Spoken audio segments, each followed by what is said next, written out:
Welcome guys for our cooking demo that we're giving at the Florida House Institute. We are making a vegan mac and cheese and showing it to an audience.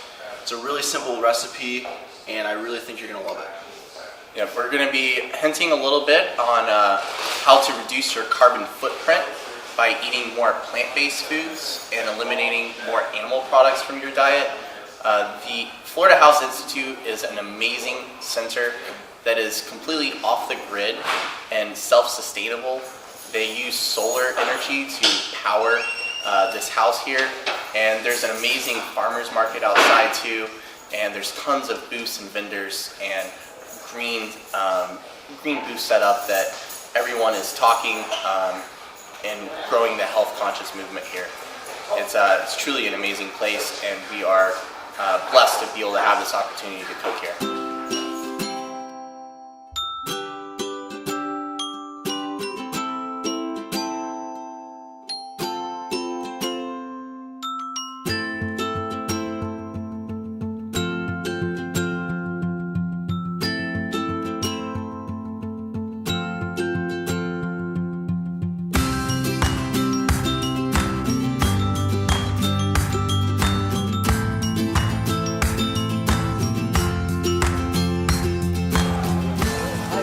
You guys like a sample of vegan mac and cheese? Again. Oh, that smells so fabulous. Yep, it's a cashew cheese. Oh my, they're so good. Yep. Today, this is like a really quick and easy recipe, and it's a nice take on traditional mac and cheese because it's actually healthy for you, and it's packed with protein, and it's just going to benefit your health. We're gonna dice up the onion and garlic so we can start sauteing them.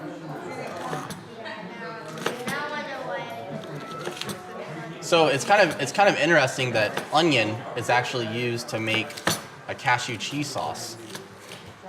That's what else is in the sauce? It's gonna be onion, garlic. We're using a little bit of cornstarch, nutritional yeast. Nutritional yeast is a favorite of mine because it's packed with B12 vitamins, which is well known to be hard to get on a vegan diet.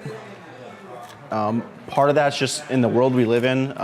It's a really sanitized world, and the way we used to get B12 was from like dirty fruits and vegetables from the soil, and the current state of agriculture doesn't really allow for that. Yep, everything's very, very sanitary. Cool. And also the nutritional yeast is definitely very packed with protein. I was actually looking at it today at Earth Origins and I was pretty surprised. It's like almost 100% protein. Cool. All right. So in the meantime, we're just gonna start by sauteing the onion and garlic to kind of wake up the flavors, browning them essentially with a little bit of olive oil. I already conveniently started boiling the noodles so they'd be done around the same time.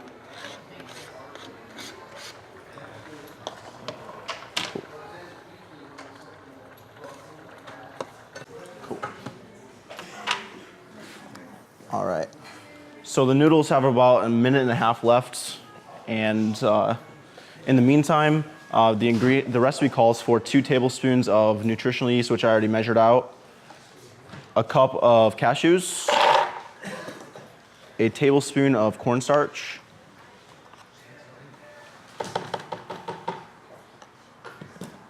a half tablespoon of cumin, teaspoon, my bad, and a 3/4 teaspoon of chili powder. And I like to eyeball when I cook, so, you know, no shame in that.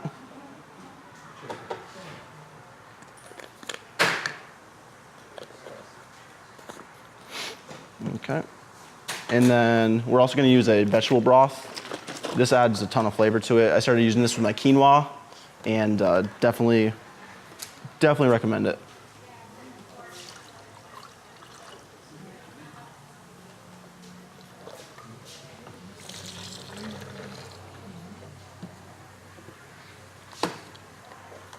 Cool. So while the veggies and noodles are finishing up, we're gonna blend the cheese sauce. And it sounds like something's done. That would be the noodles. Okay, it's gonna get real loud for a second. Warning.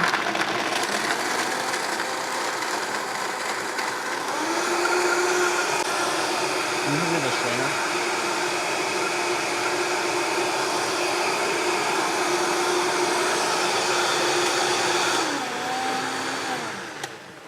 Alrighty.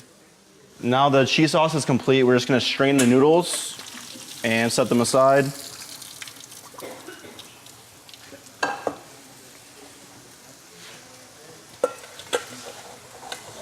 I definitely find it kind of a little amazing myself about how you can just blend together the cashews and the onion and different things like that, and it comes out with the consistency that's, you know, really similar to cheese. And I found that I like it even more. Kind of doesn't give you that feeling of, you know, like, oh, I just ate a lot of food, kind of have the itis, and I feel like, you know, you're taking a little siesta. It definitely feels clean whenever you eat it. Something important when you're making the cheese sauce, if you want the spicy kick, or we're gonna add 1 4-ounce can of green chilies to the sauce and blend that up, and then save the remaining half to add afterwards.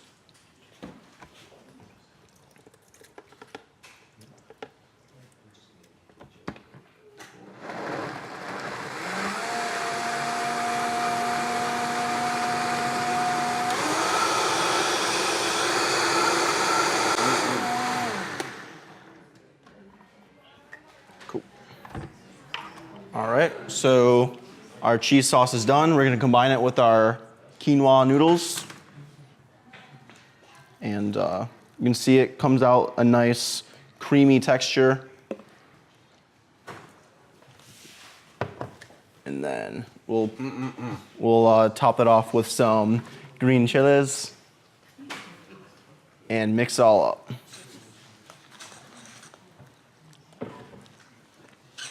The bowl is slightly hot, but as you can see, it comes out nice and cheesy and delicious. We are actually doing a 365-day vegan recipe challenge. So we're cooking one vegan recipe every single day for a year, and we are on day 38 today, and tomorrow will be 39. So we still have a little ways to go. Favorite recipes you've done so far? Three favorite. It's definitely tough. I would have to say buffalo wings is one of my favorite so far. The alo sag, it's an Indian recipe, potato curry, I thought was really good as well. And then maybe the buffalo chickpea pizza we did was also, it was really, really good. Okay. What about you, Ryan? I definitely liked the banana oatmeal cookies we made.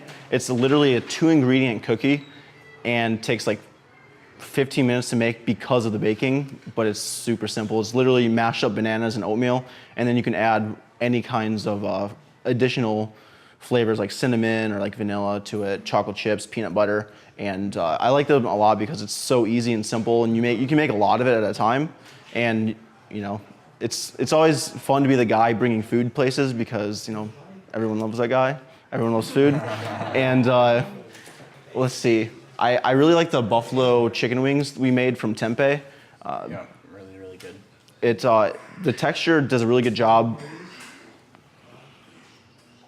mimicking meat, the texture of meat. So it's good for people who are like veg curious or want to make a transition or have something they're used to eating. And it's also packed in protein. Yeah, being on a vegan diet, you definitely contribute way less to carbon emissions, and you really aren't sacrificing anything for it. You're actually better off for it, like health-wise. Yep. Around, they've really estimated that around 51% of the greenhouse gases come from the animal agriculture business. And a really cool documentary to watch on this is Cowspiracy online. It's you know, it's free on Netflix, and we definitely urge you guys to check it out. Yeah. Is there any more questions? Tracy. How long have you all been vegan for? That's a complicated question. I was exposed to it around 4 years ago. I was attending like a meditation center, and a lot of the people there were vegan, vegetarian, or on that path. And I started experimenting with it for around 3 years. I went like 8 months being vegetarian, and I'd always come back to just my standard American diet, and largely was because I didn't really have a good reason for like why I was doing it. And then last April, I finally I was like, you know what, I'm gonna like actually sit down and like read some scientific research and like learn about it and kind of make my own decision. So I sat down, read the China study, and that's just a comprehensive nutritional study they did over the course of I think 35 years. And after reading that and seeing all the scientific studies and the current scientific studies that are being released all the time, it became very clear to me that, in my opinion, it became very clear to me that being vegan was like the optimal diet, and it was the best thing for my health. It was the best way I could immediately reduce my carbon footprint and live more sustainably and contribute towards a greener future. And also, like the ethical side of it, definitely, that wasn't an initial reason for me. Initially, it was for health reasons and to be more environmentally friendly. But after a few months of not eating meat, I guess what I like to call the meat goggles were kind of taken off, and I was able to see things a little bit more clearly, what's actually happening in like factory farming and stuff. And I was like, not really cool with it. I've been vegan for about a year and a half myself.